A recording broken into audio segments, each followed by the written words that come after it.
আসসালামু আলাইকুম। এখন শুনবেন সংবাদ শিরোনাম। মন্ত্রিসভাকে 180 দিনের কর্মপরিকল্পনা বাস্তবায়নের নির্দেশ, রাতে জাতির উদ্দেশ্যে ভাষণ দেবেন তারেক রহমান। শিগগিরই পৌর, সিটি ও উপজেলা নির্বাচনের কথা জানালেন এলজিআরডি মন্ত্রী মির্জা ফখরুল। অর্থনীতি সচল করতে উদারীকরণের উপর জোর। নিজ মন্ত্রণালয়ের দায়িত্ব বুঝে নিলেন নতুন মন্ত্রী প্রতিমন্ত্রীরা। সেবা নিশ্চিতে প্রতিটি সেক্টর ঢেলে সাজানোর প্রত্যয়। জুলাই সনদ বাস্তবায়নে ছাড় নয়, জানালেন বিরোধী দলীয় নেতা ডাক্তার শফিকুর। সংবিধান সংস্কার পরিষদের শপথ না নেয়ায় বিএনপির সমালোচনা। আকাশে পবিত্র রমজান মাসের চাঁদ, কাল থেকে শুরু হচ্ছে সিয়াম সাধনা।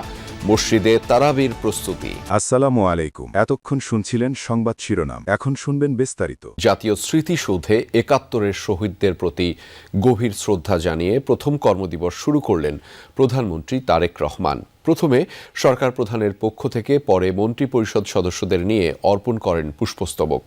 এরপর বিএনপির প্রতিষ্ঠাতা ও সাবেক রাষ্ট্রপতি জিয়াউর রহমান এবং সাবেক প্রধানমন্ত্রী খালেদা জিয়ার সমাধিসৌধে শ্রদ্ধা নিবেদন করেন নতুন সরকারের সদস্যরা। রুহের মাগফিরাত কামনায় শামিল হন দোয়া ও মোনাজাতে। শপথ নেয়ার পরদিনই সাভার জাতীয় স্মৃতিসৌধে হাজির নবাগত প্রধানমন্ত্রী তারেক রহমান, সাথে পুরো মন্ত্রিসভা। ৭১-এর শহীদদের প্রতি শ্রদ্ধা জানান তিনি। কিছুক্ষণ নীরবে দাঁড়িয়ে স্মরণ করেন বীর শহীদদের।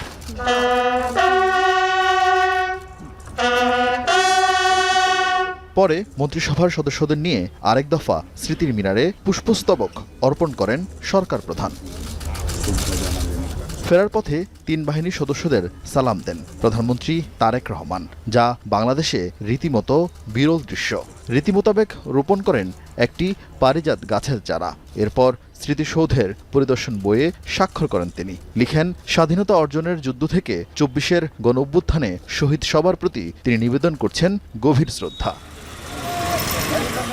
সেখান থেকে জিয়া উদ্যানের পথে রওনা হন প্রধানমন্ত্রী। কিন্তু সরকার প্রধানের চলাচলের জন্য বন্ধ ছিল না কোনো সড়ক।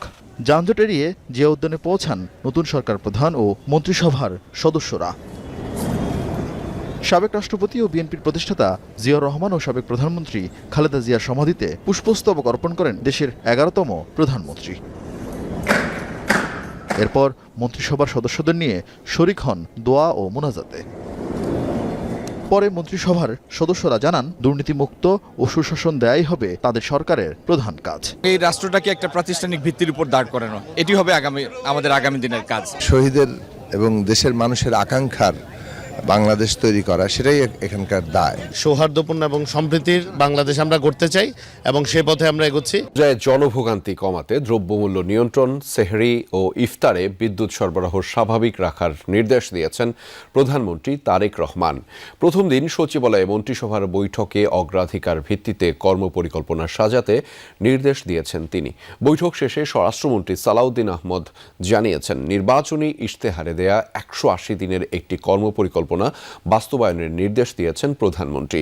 এ ব্যাপারে আমলাদের সহযোগিতা চেয়েছেন তিনি।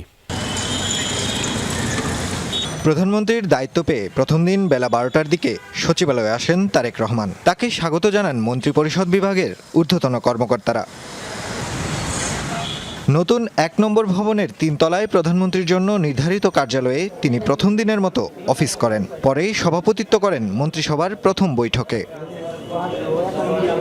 শুরুতেই নবগঠিত মন্ত্রিসভার সদস্যদের সঙ্গে কুশল বিনিময় করেন প্রধানমন্ত্রী। বার্তা দেন আগামীর বাংলাদেশ বিনির্মাণে পরিকল্পনা বাস্তবায়নের। তারেক রহমান বলেন, জনগণ ম্যান্ডেট দিয়ে বিএনপিকে ক্ষমতায় এনেছে, তাই প্রত্যেকটি মন্ত্রণালয়কে জনগণের স্বার্থে কাজ করতে নির্দেশনা দেন তিনি।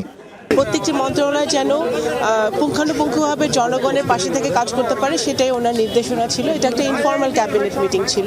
সব মন্ত্রণালয়ের যারা দায়িত্বে আছি তারা যেন যে কোনো ধরনের প্রভাব এবং স্বজনপ্রীতি ঊর্ধ্বে থেকে কাজ করি এবং বিশেষ করে দুর্নীতির প্রশ্নে যেন আমাদের একটা শক্ত অবস্থান থাকে।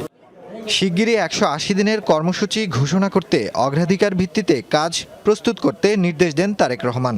সেই সাথে রোজায় জনভোগান্তি কমাতে দ্রব্যমূল্য নিয়ন্ত্রণ, আইনশৃঙ্খলা পরিস্থিতি নিয়ন্ত্রণ ও বিদ্যুৎ সরবরাহ স্বাভাবিক রাখতে নির্দেশ দিয়েছেন তিনি। 180 ডেজের একটা প্রায়োরিটি নির্ধারণ করেছি, সেটা পরে আপনারা জানতে পারবেন, আরও পরে ডিসাইড হবে।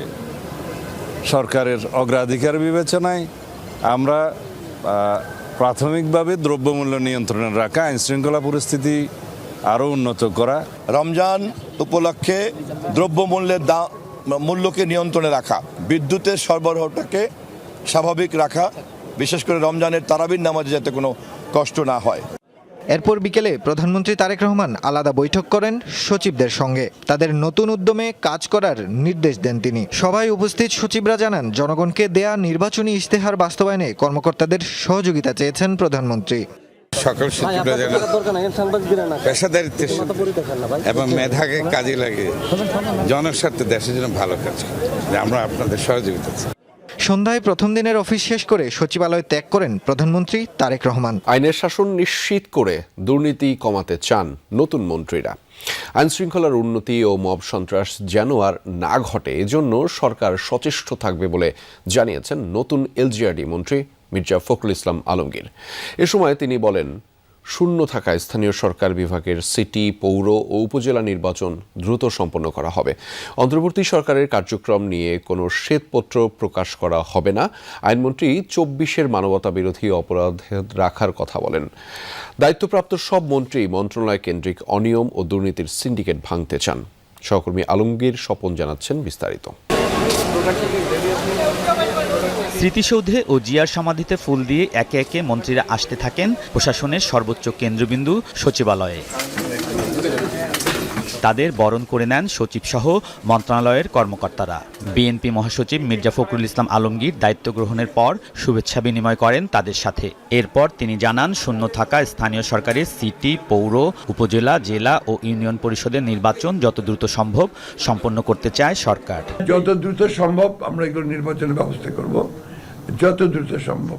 এটা আপনার তো আরেকদিন সম্ভব না, but will immediately try to go for that. অন্তর্বর্তী সরকারের কয়েকজন উপদেষ্টার কার্যক্রম নিয়ে প্রশ্ন রয়েছে। এক্ষেত্রে সরকার কোনো ব্যবস্থা নেবে কিনা এর জবাবও দিয়েছেন এলজিআরডি মন্ত্রী। যতটুকু প্রয়োজন ছিল তারা সেই কাজ সিংহভাগ করতে পেরেছে। মূল সমস্যাটা কি ছিল? ট্রানজিশন টু ডেমোক্রেসি, সেটা তো তারা করে দিয়ে গেছে। সুতরাং you must give credit to that. অন্তর্বর্তী সরকারের সময় আইন শৃঙ্খলা পরিস্থিতি নাজুক ছিল, নিয়ন্ত্রণহীন ছিল মব সন্ত্রাস। এক্ষেত্রে নতুন সরকার কাজ করবে বলে জানান মির্জা ফখরুল। আইন শৃঙ্খলা যতটুকু খারাপ ছিল এটাকে ইমপ্রুভ করার চেষ্টা করতে হবে। একটা বড় ঝড় গেছে, আমাদের একটা বিপ্লব হয়েছে, বিদ্রোহ হয়েছে, মুহূর্তের মধ্যে সব ঠিক হয়ে যাবে এটা মনে করার কারণে। নতুন স্বরাষ্ট্রমন্ত্রীও বলেন, দেশে মব সন্ত্রাসের দিন শেষ। প্রশাসনের দলীয়করণ বন্ধ ও পেশাদারিত্ব ফিরিয়ে আনার আশ্বাস দিয়েছেন। সরকারের সেই ম্যানিফেস্টো বাস্তবায়নের জন্য তারা আন্তরিক হবেন। কে কার কি অ্যাফিলিয়েশন আছে সেটা আমরা দেখব না, আমরা মেরিট ভিত্তিতে সবাইকে যাচাই করব। 24 জুলাই হত্যাকাণ্ডের বিচার নিশ্চিত করা হবে বলে জানিয়েছেন আইনমন্ত্রী। তবে সংবিধান সংস্কার পরিষদের সদস্য হিসেবে শপথ না নেয়ার বিষয়টিও স্পষ্ট করেন তিনি। আমরা মানবতা বিরোধী অপরাধের যে বিষয়, আইন তার নিজস্ব গতিতে চলবে। আইন তার নিজস্ব গতিতে চলবে, আমরা সেভাবেই দেখব। তবে আইনের যদি কোনো অপব্যবহার হয়ে থাকে সেটাও আমরা দেখব। দ্বিতীয়ত হলো, আমরা যে শপথ নেইনি, কেন নেওয়া হয়নি সেটা দলীয়ভাবে দলীয় মুখপাত্র গতকাল